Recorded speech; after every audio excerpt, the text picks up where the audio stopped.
Hello guys and welcome back. For a new year and the January JRPG news roundup for 2024, we start with the Falcom news as always. On the merchandise side of things, just the one item of interest, which is that playtesting for the recently announced Ys and Trails board games is now available to sign up for. On the game side of things though, there's a fair amount to go over, both for Falcom in general and for the new Trails release in Kai no Kiseki, and I'll be splitting them out for spoiler purposes. Trails Through Daybreak has been rated by the ESRB as teen, which is the same as both Trails to Azure and Reverie last year. Similar reasons were given for justification. The Trails series has also reported worldwide sales of 7.5 million units come this month. Now, as part of an event with Clouded Leopard Entertainment, A9VG had an interview with Falcom President Toshihiro Kondo, as often occurs. And following on from the interesting news from last month, in particular the wide berth of upcoming releases, we got a few more nuggets to dig into. Initially, Falcom are working on a new game that can act as a starting point for new players' Trails. I imagine then that is going to be the first game in the new arc, an arc which, based upon later comments, could be the last. We'll touch on that very soon. They're also currently working on East titles, though nothing new as of yet, and a big reveal was that Falcom are also in the early stages of remaking a beloved title, though from what I could see, there was no mention of whether this was Trails or East. It might be something completely different for all we know, but considering Kondo stated that it is a beloved title by fans and staff alike, some are suggesting that this could be a remake for Trails in the Sky. He also stated that the team are looking to finish work on Kai no Kiseki as soon as possible in order to do so. As for Kai no Kiseki, well, first of all, if you don't want to see any spoilers, then skip forward to this timestamp, otherwise let's carry on. Kai no Kiseki will be getting an Asian release in traditional Chinese and Korean in 2024, most likely around the same time as the Japanese version. The map of Zemuria has also been updated, showing the likes of Atelier and the far east of the continent that has been touched on more frequently in Trails Through Daybreak. There's also been word that Kai no Kiseki will see the return of members from Class 7, and it will also add a chronicle feature to look at the character's backstory, so fans of Cold Steel can look forward to those reveals. Finally, Kondo hit us with a milestone, in that after Kai no Kiseki, Trails will apparently be at the 90% completion mark, and that it will play similarly to Reverie in many ways. If this is accurate, then that suggests we likely have one arc left and maybe a final epilogue to bring it all together. A summary of all these points was provided on Reddit, a link to that is in the description. On to the general JRPG news now, beginning with merch. Spike Chunsoft have announced that a Master Detective Archives art book is to be released in April 2024 for 4,000 yen. Sabotage Studio have stated that physical versions for Sea of Stars are now available to pre-order via IAM 8-bit and will cost $40, releasing on May the 10th. There is also an IAM 8-bit exclusive edition for $45 if you would rather take that, which is releasing in Q2 this year. Monolith Soft have announced that a Xenoblade Chronicles 3 art book is due to release on April 2024 for 4,400 yen, but only in Japan at present. Sting, creators of Yggdra Union and Riviera, have stated that several of their titles have had their OSTs added to music streaming services. Koei Tecmo have announced that the soundtrack for Fate Samurai Remnant is due to release on March 27th this year for 4,600 yen. A 1/7 scale figure of Atelier, the female version from Fire Emblem Engage, will be up for pre-order from Good Smile Company. It'll cost 33,000 yen and releases in Q3 2025. And last on the merch side is Square. A Gold Saucer Glitter Globe is available as a reward for Square Enix reward members, and an art book of Final Fantasy XIV Endwalker is due to release in the West for June 2024, $40 to pre-order that. On the developer side of things, we start with Square, where there's plenty to cover. Initially, reception for Star Ocean Second Story R was deemed better than expected, and this was followed up with an acknowledgement that there is demand for an SO3 remake in the same vein, but at present, no plans have been decided. Square have also merged with Tokyo RPG Factory come the end of January, the studio behind the likes of Lost Sphere and I Am Setsuna. The Final Fantasy Pixel remasters have got a big update on Steam, adding features that until now were limited to the console variants. These include assistance features and modifiers for XP and Gil, swappable fonts, and BGM source toggles to switch between the original and special arrangements. There's also been suggestions that a remaster of the Final Fantasy XIII trilogy could be on the cards, though nothing substantiated as of yet.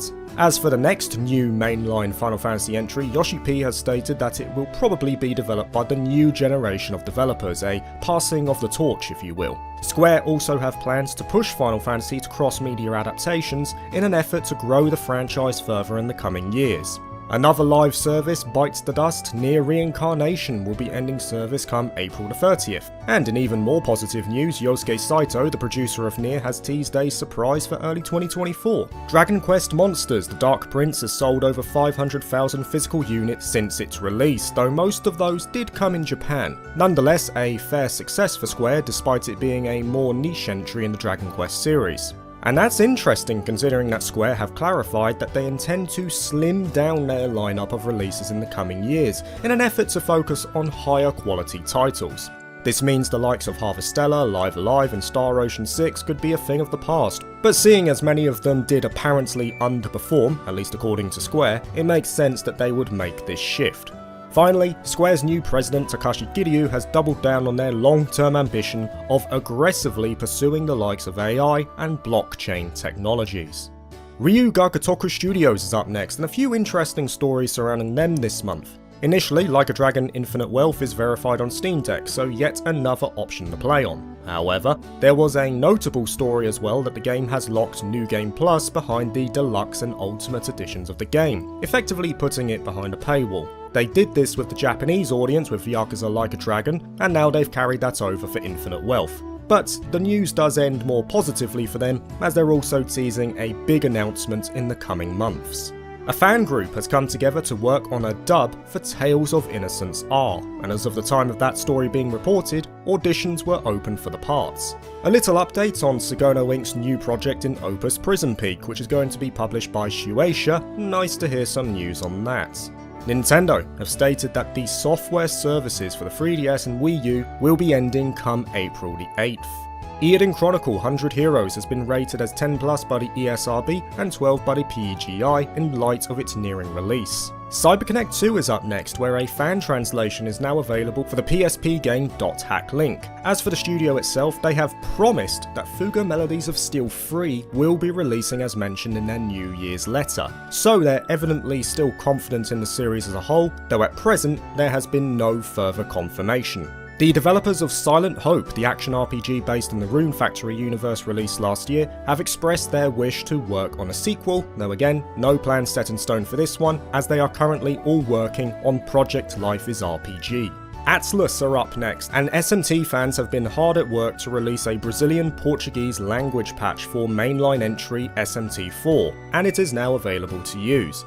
The producer and director of Soul Hackers 2, Eiji Ishida, has confirmed that a new game is currently in development, though no mention of its potential release window or if it is even part of the same franchise. As for Persona, well, Persona 3 Reload is upon us, but there's been confirmation that there will be no revisions to this version like what happened with Persona 5 Royal. As such, there's suggestions that the likes of FEMC and the content from FES will be released via DLC rather than in a complete version of the game. Before we move to the upcoming releases, we end with Spike Chunsoft, as the creator of Danganronpa, and of course Master Detective Archives and Kazutaka Kodaka, has stated that a, quote, crazy insane title is currently in development and will be revealed in the not too distant future. To the upcoming releases now, starting with subscription services. Legend and Secret of Mana are on PlayStation Plus, Persona 3 Reload is on Xbox Game Pass, and Golden Sun and The Lost Age are now available on Switch Online. A couple of delays as well. Stray Children has been pushed back to a general 2024 window for Japan, it wasn't even touted for Western release at that point, and the visual novel Sharin no Kuni has once again been delayed to this year, following its initial release window of summer 2023 passing without a word. As for the visual novels that will be releasing, an Otome VN called Hakuoki Chronicles of Wind and Blossom will be releasing on Switch for 2024. Data Live Ren Dystopia will be coming west for PC this year, it was originally released in 2020. And some big news for Fate fans, the original Fate Stay Night is getting a remaster for PC and Switch and will launch worldwide for an unspecified window in 2024. And we end with the upcoming RPGs. A dungeon RPG, Shiren the Wanderer 4, has been made available via fan translation for the PSP. Action-adventure RPG Dreamed Away is currently in the Kickstarter phase, planned to release for Xbox One, Xbox Series, Switch and PC. Turn-based / real-time hybrid RPG X** will be releasing on February the 27th for mobile.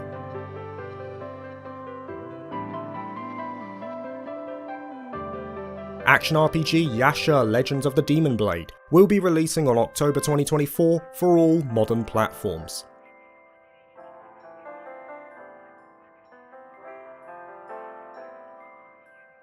Turn-based RPG Wizman's World Retry is releasing on May the 30th, 2024 for PS4, PS5 and Switch, though only for Japan.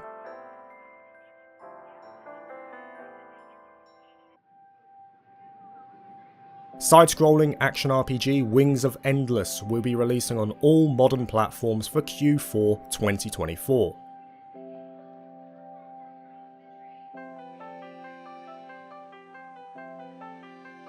Adventure RPG Touhou Project Marisa of Liartop Mountain will release for PC in 2024.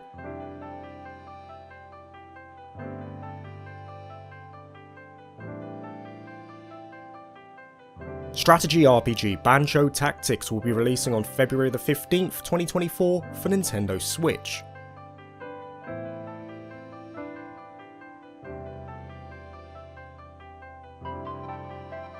Action RPG Touhou Shoujo Tale of Beautiful Memories has since released for PlayStation 4 this month. It is also available on Switch and PC. Action RPG Baldo the Guardian Owls has also released this month for PS5.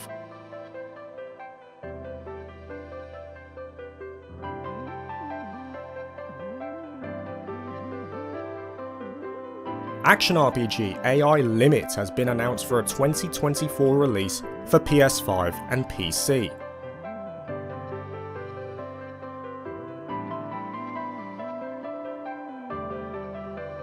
Turn-based RPG The Nameless Slay Dragon will release in Q2 2024 for PC and will also come to Nintendo Switch at a later date.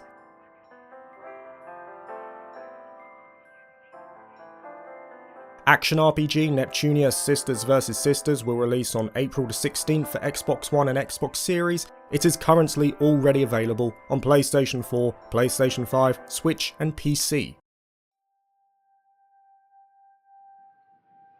Dungeon RPG Mushoku Tensei Jobless Reincarnation Quest of Memories is coming to PS4, PS5, Switch and PC for summer 2024.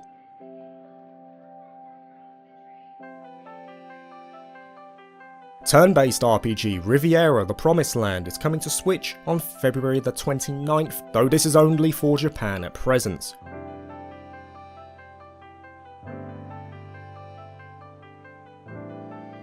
Action RPG Zhanyan Sword The Gate of Firmament is coming to PS5 in 2024.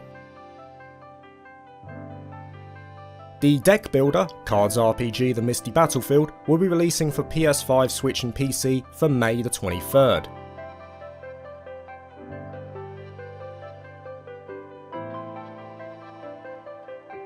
Action RPG East 10 Nordics will release for PC via Steam on March the 14th, though only for Asian regions.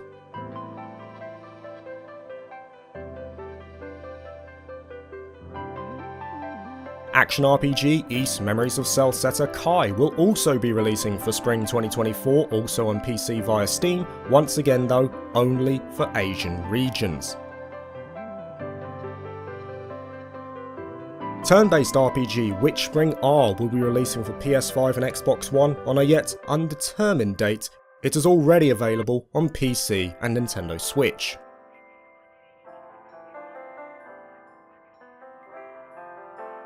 Action RPG Stellar Blade has been confirmed as releasing on April the 26th for PS5.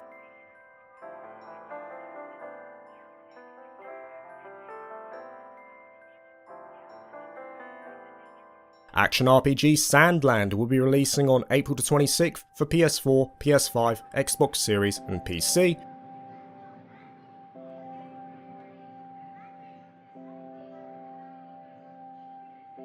And finally, action RPG Visions of Mana will release in summer 2024 for PS4, PS5, Xbox Series, and PC.